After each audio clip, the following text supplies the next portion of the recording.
Hello বন্ধুরা, আমি চলে এলাম ঝুমা পাকশালায়। দেখো, আজকে তোমাদেরকে একটা রান্না করে দেখাচ্ছি। এটা হলো শিম আর বেগুন দিয়ে, আমরা তো বলি শিম বেগুনের খাসি। যাই হোক, এটা দিয়ে না রান্না, এটা মানে এত ভালো হয় যে তোমার মাছ মাংসকে আর লাগে না, মানে এই দিয়েই ভাত খাওয়া হয়ে যায়। তোমরা আমার সাথে থাকো, দেখো আমি রান্নাটা কিভাবে করছি। এই দেখো, কড়াই বসিয়েছি। কড়াইতে আমি দেখো তেল দিয়ে দিচ্ছি। এখন শীতের বেগুন তো, তাই আমি একটু দেখো বড় বড় করেই কেটেছি, কারণ গলে যাবে নয়তো, সেই জন্য একটু বড় বড় করেই আমি পিসগুলো করেছি। এবার কড়ার মধ্যে দেখো আমি এই কাঁচা লঙ্কা আর কালো জিরে ফোড়নে দিয়ে দিলাম। এবারে দেব আমি এই যে রসুন থেতো করে রেখেছিলাম কয়েক কোয়া, সেই কয়েক কোয়া রসুন আমি ফোড়নে দিলাম। রসুনগুলো আমার দেখো ভাজা ভাজা হয়ে গেছে। এবারে আমি যে শিম বেগুন এগুলো আমি একসাথে করে দিয়ে দিলাম। এবার একটু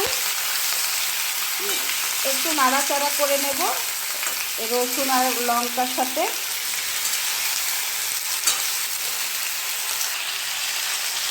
এবারে আমি দেখো 1 চামচ হলুদের গুঁড়ি দিয়ে দিচ্ছি। হলুদের গুঁড়ির সাথেও আমি বেগুন আর শিমটাকে ভালো করে নেড়ে চেড়ে নেব। দেখো, হলুদ দিয়ে আমার ভালো করে আমি নেড়ে চেড়ে নিয়েছি। এবার এই থালাটা দিয়ে আমি ঢাকা দিয়ে গ্যাসের ফ্লেমটা আমি কমিয়ে দিচ্ছি। 5 মিনিটের জন্য এভাবে কমিয়ে রাখবো। আর দেখো, এই যে কাঁচা লঙ্কা আর কয়েক কোয়া রসুন নিয়েছি আর কালো জিরে, এটাকে আমি শিলনোড়াতে বেটে নেব, কারণ এতটুকু জিনিস মিক্সিতে হবে না। এবার আমি এটাকে শিলনোড়াতে বেটে নিচ্ছি। 5 মিনিট বাদে আমি ঢাকনাটা খুলে দেখছি, দেখি কি হলো। দেখো, বেগুন কিন্তু নরম হয়ে গেছে, শিমও নরম হয়ে গেছে। এবারে আমি গ্যাসের ফ্লেমটা বাড়িয়ে দিচ্ছি। আমি কিন্তু নুন দিইনি। এবারে আমি স্বাদ মতো নুন দিয়ে দিচ্ছি। স্বাদ মতো নুন দিয়ে দিলাম।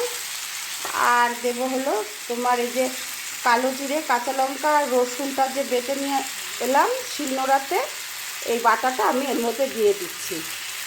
দিয়ে এবার ভালো করে আবার কষিয়ে নেব।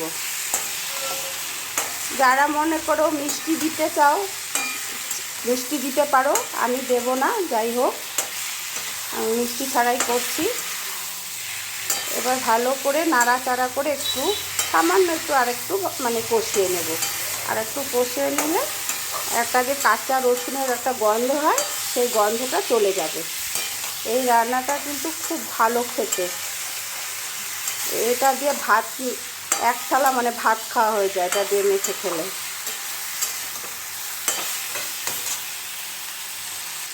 দেখো, রান্নাটা কিন্তু আমার হয়ে গেছে, দেখেছো?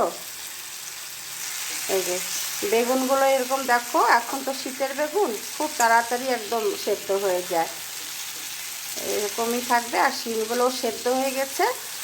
এটা খুব ভালো লাগে খেতে। যাই হোক, তোমাদের রান্নাটা কেমন লাগলো? আমি গ্যাসটা অফ করে দিচ্ছি। রান্নাটা ভালো লেগে থাকলে লাইক কমেন্ট করো, শেয়ার করো। সকলে ভালো থেকো, সুস্থ থেকো।